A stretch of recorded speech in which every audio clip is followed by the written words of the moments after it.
माळशेज घाटात दरड कोसळून 2 जण ठार झालेले आहेत, तर दरड कोसळून 3 जण जखमी झालेले आहेत। कल्याण नगर महामार्गावरची ही घटना आहे। रिक्षावर दरड कोसळल्यानं दुर्घटना घडलेली आहे। कल्याण नगर महामार्गावरील माळशेज घाटात काल रात्री झालेल्या पावसात दरड कोसळलेली आहे। रिक्षावरती दरड कोसळून झालेल्या अपघातात दोघांचा मृत्यू झालाय, तर 3 जण गंभीर जखमी झालेले आहेत। अपघातात चुलता पुतण्या दोघांचा मृत्यू झालेला आहे। राहुल भालेराव, स्वयं भालेराव अशी मृत चुलता पुतण्याची नावं आहेत।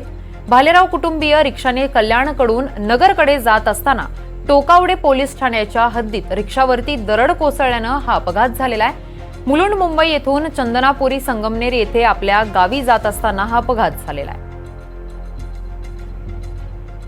तर रिक्षावर दरड कोसळल्यानं दुर्घटना घडलेली आहे। तर या रिक्षावर दरड कोसळून 2 जणांचा मृत्यू झालेला आहे। या संदर्भात अधिकची माहिती देण्यासाठी सूरज कसबे आमचे प्रतिनिधी आपल्यासोबत जोडले गेले आहेत। सूरज, ही दरड रिक्षावर कोसळून 2 जणांचा मृत्यू झाला आहे, तर 3 जण जखमी असल्याचं वृत्त आहे। काय अधिकची माहिती आहे? किरण, कल्याण नगर महामार्गावरील जो माळशेज घाट आहे, या घाटामध्ये काल रात्री जोरदार पाऊस झाला होता आणि या पावसादरम्यान डोंगरावरील मलबा या मार्गावरून जाणाऱ्या ऑटो रिक्षावरती कोसळला आणि त्यामध्ये मुलुंडचं जे भालेराव कुटुंब होतं त्या कुटुंबातील 2 जणांचा मृत्यू झालाय। तर यामध्ये रिक्षामध्ये असणारे अन्य 3 जण होते ते गंभीर जखमी झाले।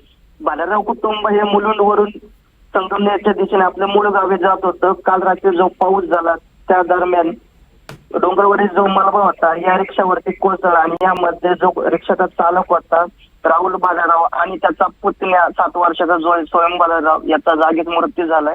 वारंवार घटना या माळशेज घाटामध्ये घडत असतात, तरी सुद्धा नागरिक या मार्गावरून मध्यरात्री प्रवास करतात। त्यामुळे महामार्ग पोलिसांच्या वतीने देखील नागरिकांना आवाहन केलं जातं, तरी सुद्धा नागरिकांनी या रस्त्यावरून प्रवास केल्याने ही घटना घडलेली। किरण, धन्यवाद सूरज, तुम्ही दिलेल्या या सविस्तर माहितीसाठी।